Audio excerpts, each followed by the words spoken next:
I have the distinguished pleasure of introducing our keynote this morning. And I can tell you I had the opportunity to see her for the first time at Alice's Garden during a healing grove on a Tuesday. We were visiting there with some Marquette staff and faculty members to learn more about what Venus is doing there. And sure enough, there is Dr. Monica White. And I heard her and I thought, wow, she has an incredible research orientation and an incredible orientation in terms of this notion of narrative. And so I'm very excited to hear her talk more today. She's an associate professor of environmental justice at the University of Wisconsin-Madison. She holds a joint appointment in the Department of Community and Environmental Sociology and the Nelson Institute of Environmental Studies. She's the first Black woman to earn tenure in both the College of Agricultural Life Sciences and the Nelson Institute at UW-Madison, which is incredible. Yes.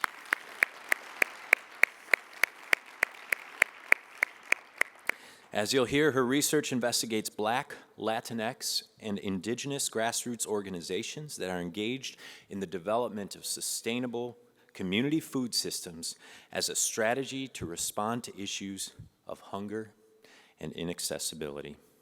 She'll be available after her talk today to sell her book if you're interested, and you can get a signed copy and chat with her a little bit after that. So without further ado, I would like to introduce Dr. Monica White.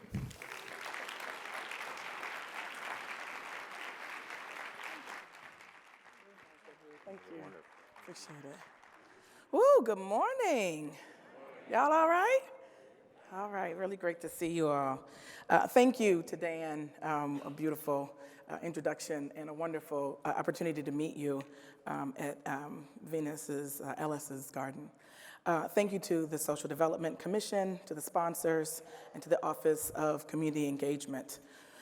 We're going to continue that theme of creativity that Pradeep asked us to think about, and my comments can really just sort of talk about the ways and the role of community, the creativity of community, and the power of gardening. How many of you grow? How many of you grow? Okay, all right, a nice group of folks that are growers. So you know the magic of planting a little teeny tiny seed and what happens throughout the season, the capacity to feed your family over a period of weeks. So my comments really sort of focus on how do we approach community work from an asset-based opposed to a deficit approach. So for me, if I come over to your house and I walk in and I say, ooh, well, that's wrong, that over there is wrong, something there is wrong, how does that make you feel? Not very good, right? And I think that a lot of the time, we as researchers, as folks that have really good intentions, we start from a deficit approach. We start based on what's wrong. And I have realized that there are two things in every community. One, community members have a sense of what the problems are. They also have a sense of what the solutions are. And my encouragement for all of us is to really listen more to those that are involved in community. So my research is on the power of food to transform a community, my work in Detroit. But I want you to replace food with other kinds of ideas. So the question that I have is, do we believe that access to nutrient-rich, clean, healthy, affordable, culturally appropriate food is a human right? All right, okay, I like it. So then if access to nutrient-rich food is a human right, then whose responsibility is it? Okay, all right, yeah, I'm getting there, okay, yes. So we could argue that it's the market responsibility. We need to make sure that there are certain kinds of markets that are certain standards and certain affordability and walkability and what have you. We could argue that it's the government's responsibility, that we need to make sure that there are certain kinds of provisions provided for community stores and neighborhood stores and what have you. We could say it's the academy's responsibility to talk about the importance of nutrient-rich food and what have you. But I'm going to tell you that the folks that I work with in Detroit believe that it's the community's responsibility. So while you all are sort of figuring out who else is responsible, there are folks in Detroit with their hands in the soil working to improve nutrient-rich food. As the past president of the board of directors of the Detroit Black Community Food Security Network, my work isn't just from a scholarly lens. I have been involved with organizations for over a decade. I've run the vermicomposting workshops, and y'all don't know, I don't like worms. But to watch the children with the worms and doing the worm dance and naming the worms and all this kind of stuff tells me that there's power in the soil, there's power in the seed, and power in community. And so I consider myself an adopted daughter of Milwaukee. I'm from Detroit, from the D313, what up, though? But there's so much similarity and there's so many relationships between Detroit and Milwaukee. And I want you to just think about, this is what's happening in Detroit, but I want you to really envision what in 5 years could Milwaukee look like if we were to adopt some of these strategies. And so as an adopted daughter, I absolutely support SWIM's notion of community-led and community-driven, and we'll talk a bit about that now. So there was a famous award-winning author, a journalist, who wrote a book about Detroit, and he called Detroit An American Autopsy. Well, in order for you to have an autopsy, you must have what first? So tell that to the over 600,000 folks who live in Detroit, who love Detroit, who work in Detroit, who learn and grow in Detroit. What must that feel like? Is that an asset-based approach or a deficit approach? It's a problem. I believe, as Passion does, she runs Detroit Dirt. Detroit Dirt takes zoo poop and converts it into soil, nutrient-rich soil. And so the idea is that the previous iteration provides the nutrients for the future, as opposed to a death. Just let that marinate for a little bit. I hear a little feedback. All right, I'm with you. Thank you, sis. So what are the research questions that I use to guide this work? What are the conditions that encourage individuals to examine their relationship to food systems? How do individuals begin to see themselves as agents intervening in the food system for their own and their community's best interests? What strategies do they engage in order to achieve a healthy, sustainable, community-based food system? And so what I'm going to tell you is that there are lots of pressing issues, one of which is food. And that is a critical issue. And the ways that communities are organizing around food is really an opportunity for us to appreciate creativity, but also to look at what happens when works are community-led and community-driven.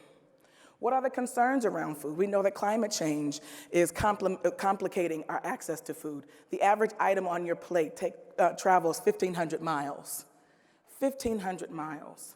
Population increase and density. We see that climate catastrophes are forcing people to relocate into places. And we see a lot of folks moving from rural areas to urban areas. And how do we respond to the need to feed communities? And this cost of food. If food travels 1,500 miles, somebody is paying for that cost. I think we all are in terms of the degradation of our environment.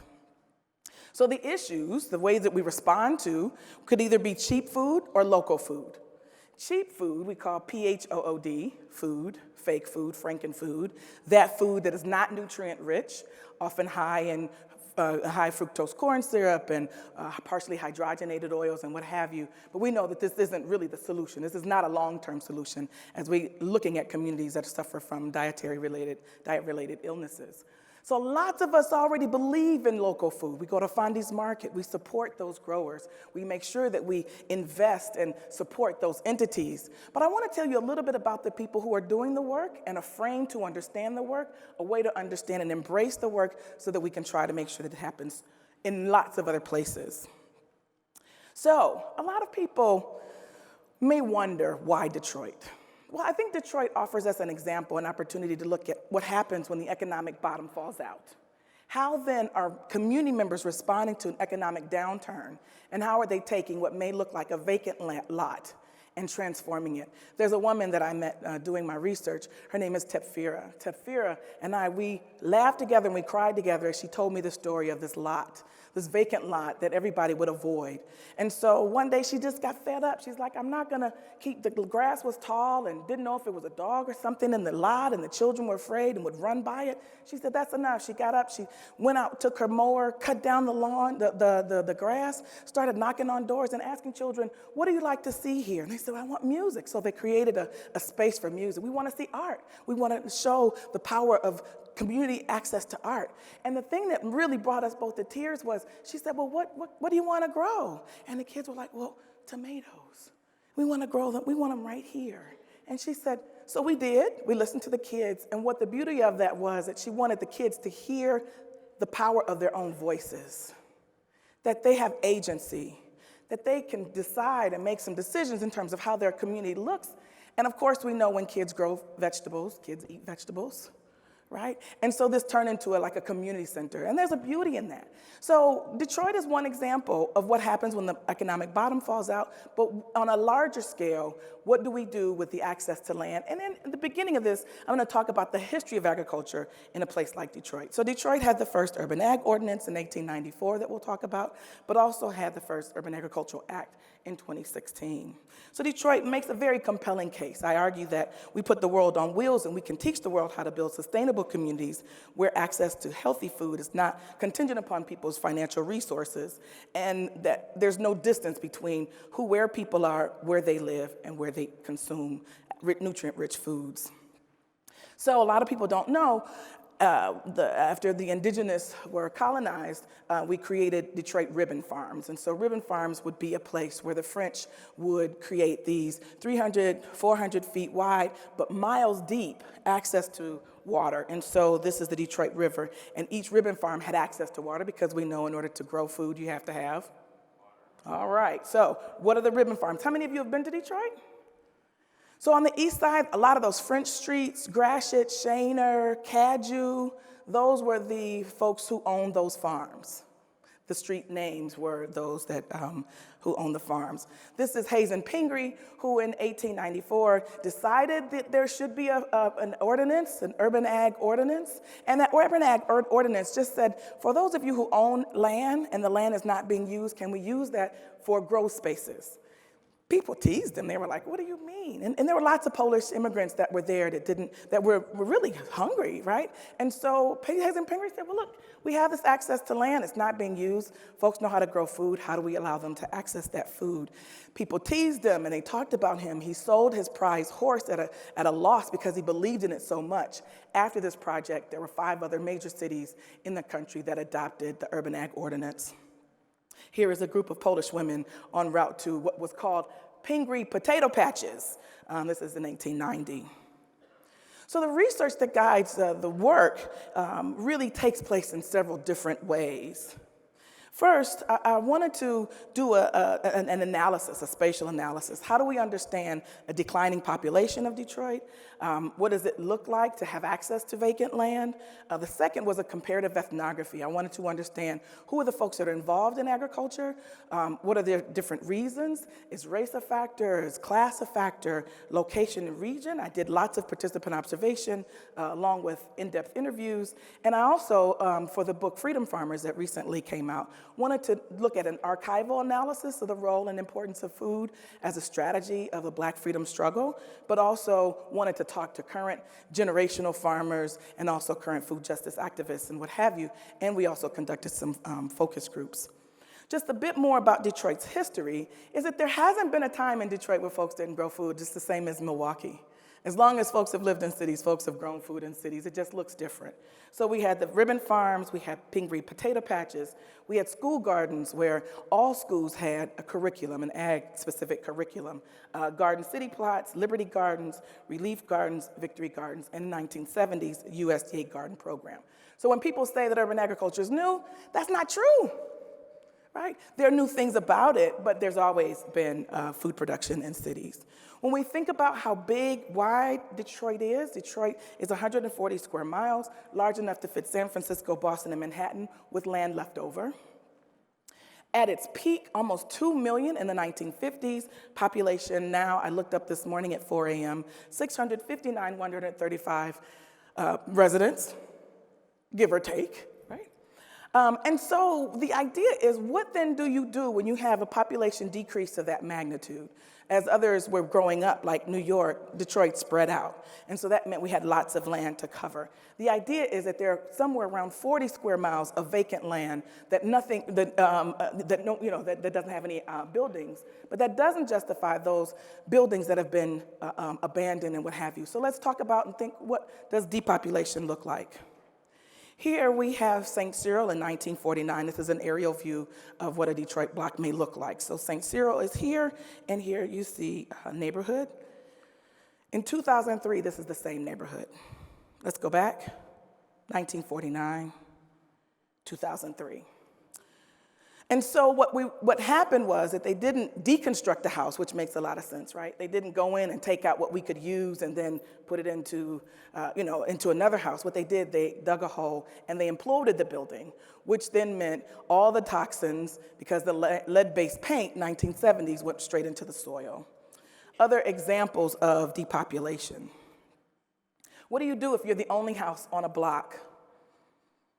The city is grappling with how do we respond to this access, how do we make sure that people have access to resources, but also understanding that there's a limited budget. And so this depopulation brings about several kinds of structural barriers in terms of accessing food. We know that accessing nutrient-rich food is complicated in Detroit. If Detroit is 140 square miles, there are two major chain grocery stores. One is Whole Foods, the other one is Meijer, which has moved into Wisconsin. And so these are big box stores that, or high-price stores, where people really struggle to access, both in terms of transportation and affordability. But folks that are interested and concerned about accessing food are also interested and concerned about accessing clean water. The foreclosure crisis really did a lot of damage in Detroit and Milwaukee. Accessing education, we had one case where there was one school that had 100 children in pre-K. Not pre-K, kindergarten. One kindergarten class in an auditorium with over 100 children, and there were 3 teachers. So you think about the kinds of situations and conditions that communities are grappling with. Food is just one of those barriers, right? Accessing healthcare, accessing, responding to bankruptcy and what have you. And the bankruptcy of the city was leveled on the backs of those pensioners. That's a whole nother conversation. What is the social context of Detroit? We're talking about 83% African American, 30% reported unemployment. Unemployment is, or reported is in quotes, because we know this only captures folks who have been looking for a job in the last month, 4 weeks. So those that were looking for a job 4 weeks in a day would not be included in these statistics. 20% without transportation, which is ironic given we're called the Motor City. 36 below the poverty line, which I would argue is probably higher than that. Almost 50% are considered functionally illiterate, according to the National Institutes of Literacy. And a term that folks in the food movement don't like, food desert is in quotes, it's problematic. But Gallagher argued that over half of the city's residents were out of access to nutrient-rich food, which meant in terms of economic, affordability, transportation, and what have you. So, being the academic that I am, I like to take my students out into the city to see what we're talking about. And so, these are some of their pictures. This is what you would call, so the Detroit Black Community Food Security Network has a 7-acre organic farm, and in the neighborhood of the farm, I wanted the students to interact with the community to find out what would it take for us to be a good neighbor. So we wanted to go and look and take pictures of what does food access look like in this particular neighborhood. Here we see Soul Food, Pizza, Wick, Bridge. Here, the students come in and they analyze the pictures, and they said, what's really interesting is liquor is the largest word. We know that chicken and fish is not baked with the skin off of it, right? What does access to nutrient-rich food look like in Detroit? So this was from a class that University of Wisconsin-Madison allowed me to take students to Detroit for spring break. And so I just asked them to look both in the suburb and the city to do an assessment and analysis of food access. So this is what we would call a party store, liquor store. Majority of their income comes from cigarettes, alcohol, tobacco, and what have you. But let's just, okay, food market, meat, deli, fresh meats, Amish poultry, farm fresh produce. How do we go in this store, right? Beverages from around the world. Let's walk on in, won't we? Shall we? Okay, so you gotta have the junk food section. Beverages from around the world. And here is our produce section. This looks like something you would see at a bar, right? This does not look like a grocery store. So imagine if you're a parent and you have on the bus, and this is what's in your neighborhood. So we asked residents what were their strategies to increase access, and you would be surprised that once they mapped out what they went through, They would sit back and they would say, well, that's a whole other conversation. I just want you to know that folks are engaged in strategies. There are all kinds of ways that people are doing things, and agriculture is just one of those. So the students also did an assessment of what looked like on the other side, right? And so they went to Trader Joe's and they said, well, what's with all the plastic? Here's a different kind of produce section. But the folks in Detroit aren't just responding to this, the lack of access to nutrient-rich food. You've got Baba Malik Shabazz of the New Marcus Garvey movement, and they go through the stores, the party stores, liquor stores, and they take pictures of expired meat or overdue produce or cans that are bursting. What have you, send those to the Michigan Department of Agriculture. They've gotten stores fined and closed. Now we hear a lot more about mobile markets. But Detroit was one of the first to have mobile markets. I love this because the gentleman is on crutches, is saying, we will come to you to provide nutrient-rich food. This baby isn't buying a bomb pop, he's buying an apple and a pumpkin. And so I've collected data from several different organizations of folks who grow food, Black folks, and have come up with a way to sort of understand the work that they do. I call it collective agency and community resilience. Agency is often the decision to bring about a change socially, politically, and otherwise. And so in this idea of collective agency, I feel like agency is often studied as an individual, as a psychological construct. But what happens when a community of folks join TEPFIRA to create this growth space, this art space, and this place where children can play? I think resilience is another conversation that we often have. Resilience talks about the capacity of community or people to respond to a catastrophic event. I think it's irresponsible for us to talk about resilience, the amazing things that people do when a catastrophic event happens, without also pushing against the kinds of conditions, the structural factors that cause some communities to be vulnerable to begin with. So on the one hand, yes, people are amazing. And on the other hand, yes, there are structural factors that make some communities more vulnerable than others. So you can't talk about one without the other. What are the strategies of collective agency and community resilience? One is commons as praxis. How do we make collective decisions about our shared resources? How do we decide about access to water, seeds, air, those kinds of things that we all share? Prefigurative politics, not my phrase, it's acting as if. So even in the late 1960s, when African Americans were fighting for the right to vote, they would go register to vote and then be evicted from their land and fired from their job. So in the condition where we're not allowed to participate in the electoral process, many of these organizations created mechanisms for people to engage, for there to be a political education, but also a political process that would allow us within our organizations to function, but then to know that this was in anticipation of our engagement in the bigger, broader relationship. And then economic autonomy and independence. Many of the organizations that I have studied throughout time have tried to come up either with a different kind of an economic exchange or some kind of bartering. So instead of saying, you are a professor, you make so much an hour, and therefore this is what we'll pay you. The idea behind economic autonomy and independence is an hour's work for an hour's work. That means that my job as a professor is no more or less important than the person who tutors my child. So this even exchange, this economic exchange. So what is collective agency? Social actors' ability to create and enact behavioral options necessary to affect their own political future. And what is resilience? Ways to adjust, withstand, and absorb disturbance, and reorganize while undergoing change, emphasizing structural approaches to community engagement, including types of indigenous knowledge, emotional experiences, interracial exchanges that communities need in order to adapt to unforeseen conditions. Can you imagine what collective agency and community resilience would look like here in Milwaukee? Can you see the role that your organizations can play in this transformation? I'm hoping that this is something that will be useful for you. So let me take you all down to the D. Woo, woo. Let's go and show you D-Town Farm and some of the amazing work that's happening in the city. I love this picture. This picture shows, was one of the first signs that we had at D-Town Farm. You can also see our wonderful deer fence. We're actually in the city on some land that was formerly a tree nursery. So the first year I was responsible for the tomatoes. I don't know if you know anything about tomato pick suckers. You have to take off the non-producing, right? That was my favorite job. We had 500 tomato plants. And once the tomatoes came in, the deer were grateful. Herb Lumber came, gave us a fence, And then we thought that was going to be it. But then the rabbits were very happy with our lettuce. At which point we installed smaller fences, right, lower to catch the rabbits. And the groundhogs thought they'd never leave. Hey! We're like, what in the world? And so for a generation, for many of us, we're 1 or 2 generations removed. Our families were the ones who moved from the south into the north. And so our agricultural connection, we needed to reconnect our commitment to agriculture, which means we didn't know much.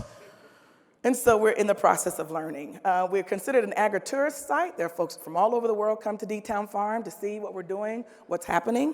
I was so proud. I started in Detroit, started this research in Detroit, and then started to write the book, went down to Mississippi, Alabama, and Georgia. And there was an elder who said, I was like, no, we're a 7-acre organic farm. He said, oh, ain't that sweet, baby? We got 7 acres of rows. We have 7-acre rows. You bragging about it. Well, we were proud about our 7-acre farm.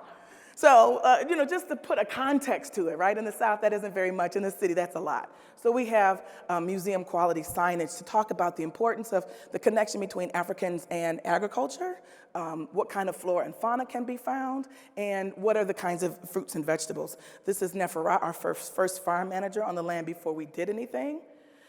This picture I keep here because it's a reminder that we cannot allow gender to decide labor.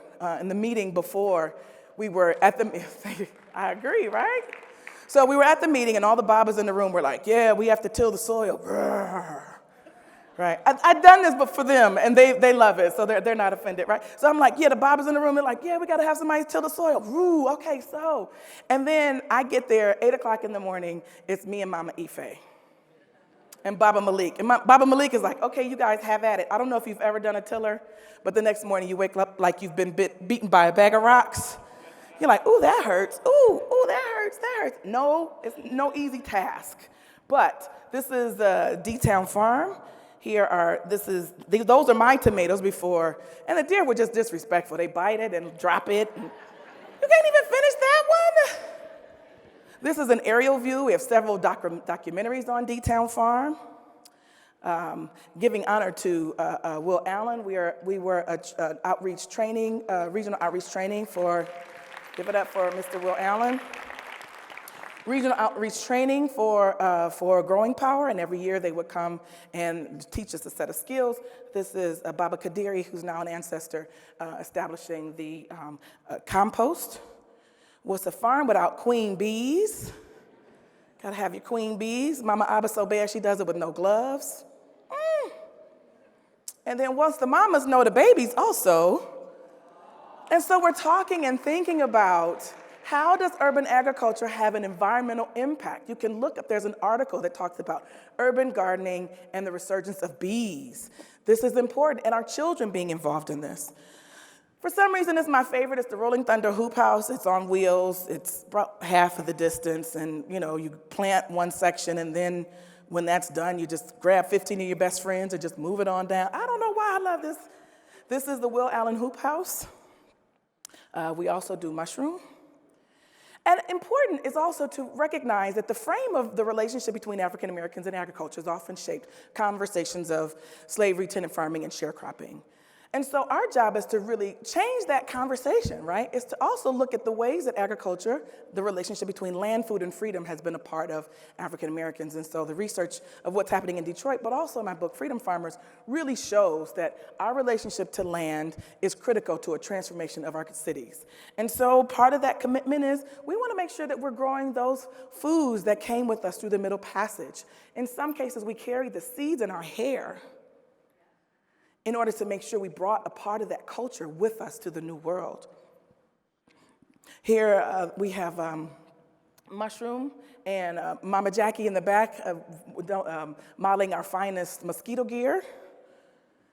Here is Baba Kadiri with D-Town dollars. You work so many hours, you get in exchange some D-Town dollars, and you can exchange your D-Town dollars for produce.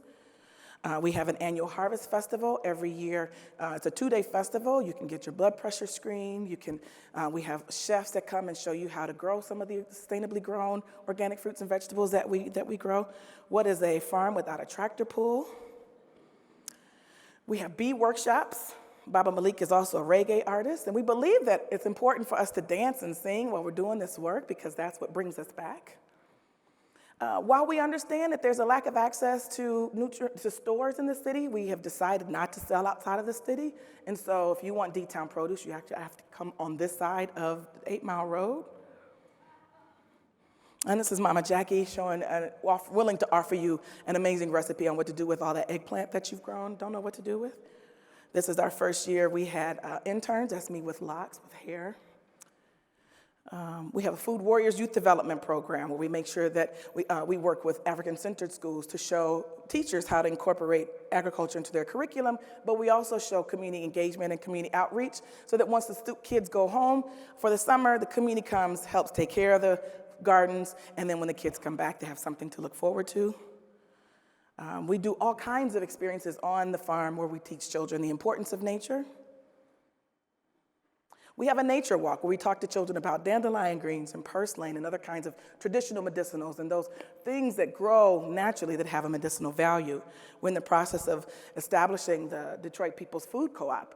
And the People's Food Co-op will be our own cooperative, and we will carry various kinds of, like any other co-op. So you'd have your personal items, you'd have nutrient-rich food. We're trying to make sure that there's a mechanism for folks who sell in Detroit to sell their produce, but also value added. And here is the rendering. And you can't do this without actually talking to people about why your model is different. And so we have these community conversations, these public education classes.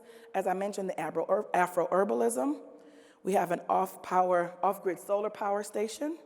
When Mr. Allen came, he told us that all of our nutrients were washing off the water into a particular area. So we created a retention pond. Here's some of the beautiful artwork of our water catchment systems. Of course, hoop houses. Food and flavor is for teenagers. They actually decide what they want to grow, what value-added products, so they get to decide of the different kinds of cucumbers, which ones make the best pickles. If we're going to do salsa, which recipes, which tomatoes should we use? And so they're involved in actually growing it, doing the value-added, and also marketing. We have a What's for Dinner lecture series where we talk to community folks about all kinds of important conversations. We have vehicle transportation, y'all. Y'all don't know how happy I am to see this van. We also have a Earth Oven by Baba Kalindi. We do classes. DeAndre Levy was of the Detroit Lions. He's a Milwaukee hometown guy who believes in our mission and has been very supportive.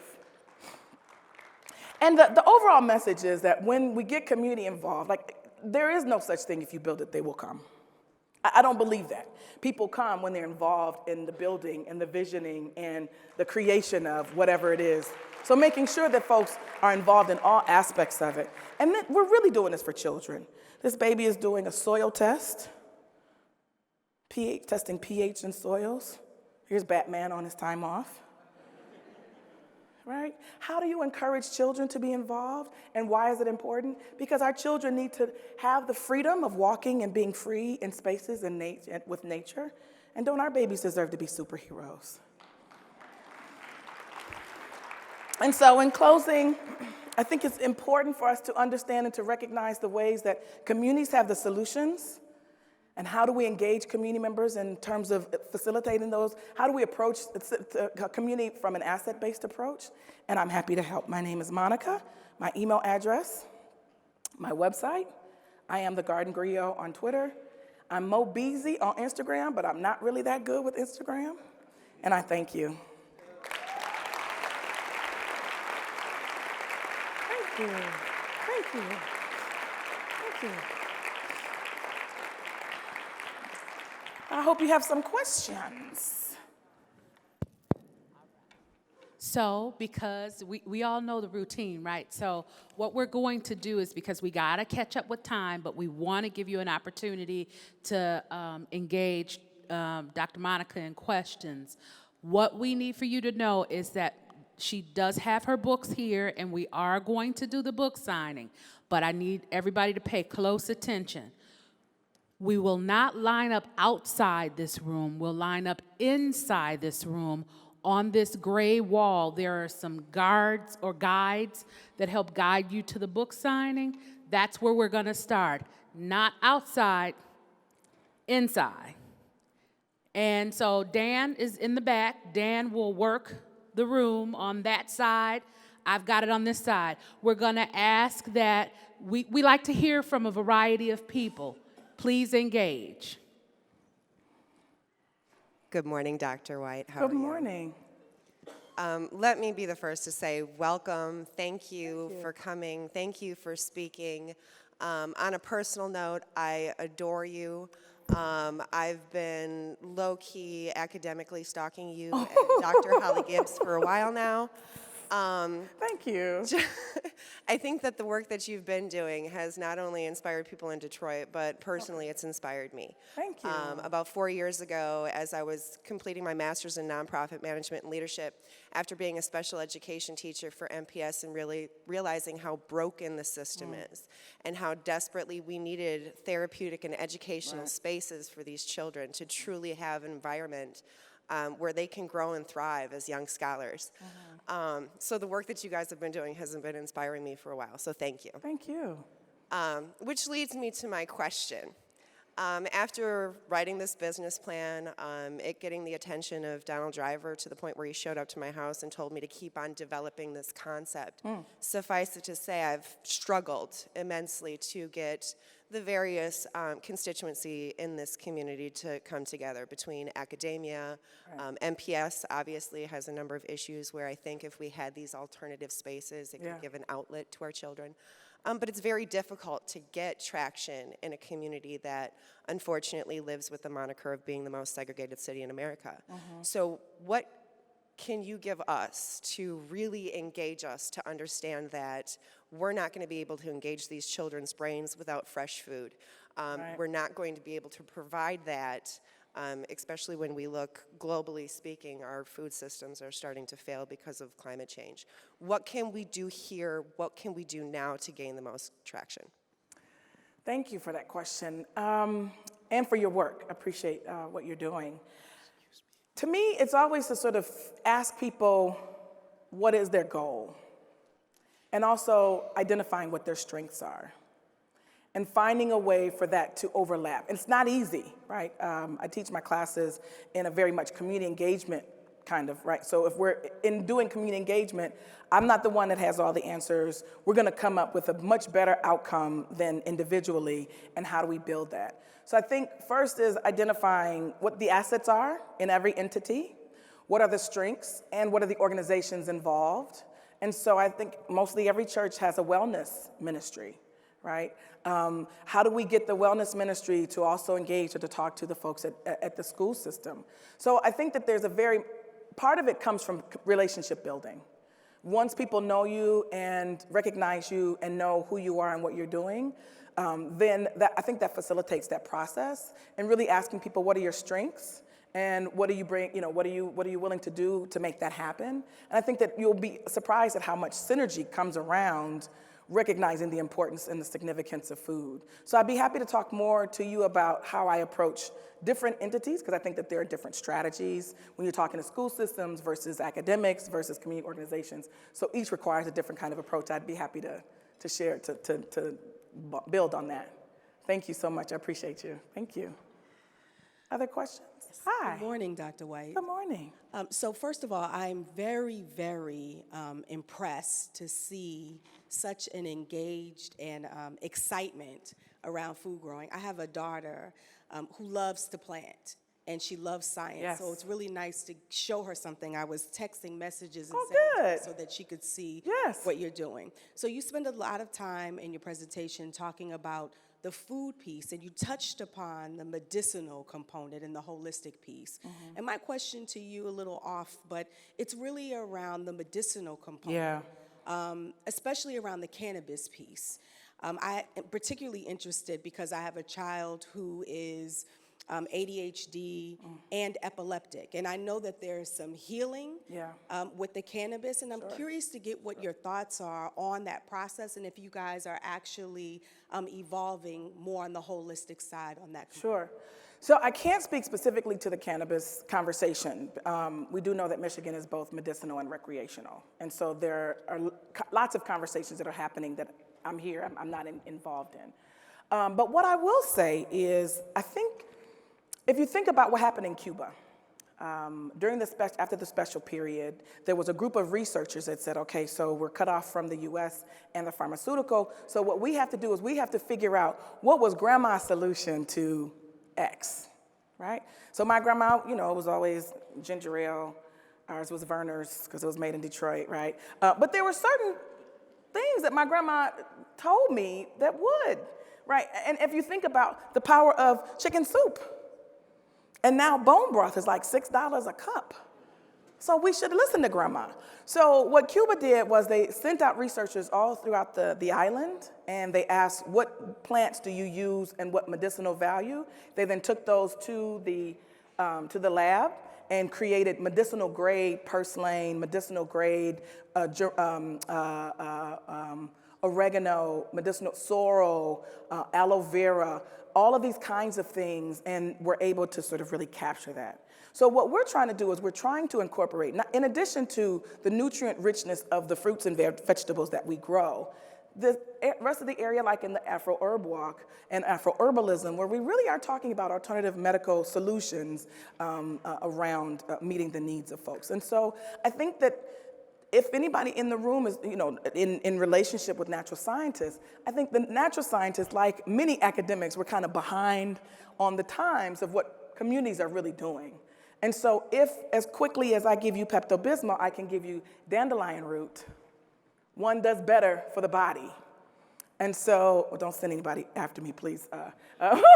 But just to make sure that not only do we tap into the traditional medicinals of our foreparents, but making sure that our children also are aware that there are some other options that they can use. And I see this as a part of integrating into urban agriculture. And I think Venus Williams does an amazing job of growing and recognizing the value of these traditional medicinals. So we need to do more, and we need to find ways to learn more and to do more studies on these particular areas, because there's absolutely solution in the soil. Thank you. Good. Thank you. Hi. Hi there. How you doing? Great. If they have at all, how has the business community entered into your model? How has the business community entered into your activities? Well, okay, so on the one, let me just say, you can't go to Detroit and not find somebody who doesn't grow. I mean, even my vet had a garden next to the vet hospital. So restaurants are doing growing. Every kind of business is trying to find ways to grow their own, but also to source from local growers, and also find ways to do more with the value added. We know that having something saying grown in Detroit is really an important label, and it attracts people. In terms of a business frame, I think that there are lots of ways. We sell wholesale to various kinds of businesses. There was a beer brewing company that sourced their pumpkins from us. And also we have a relationship with many entities, using coffee grinds for our compost and what have you. So in the same way that food is central to our lives as individuals, I think the business industry has a way to contribute and can do so in a way that's respectful and supportive of the goals and wishes of various organizations. And there's a longer part of that answer to that I'd be happy to talk to you about. But business is an important component of it. But right now, just in terms of how do we grow, what do we grow, and how do we transform community by putting our hands in the soil is really what the organization is doing. And there are all kinds of ways that we do that in collaboration with businesses. Yes. Thank you, Dr. White. Thank you. Give Dr. White a hand. Thank you. I wish you all a lot of good luck with all the work that you're doing, and I'm really grateful. Thank you. Appreciate you.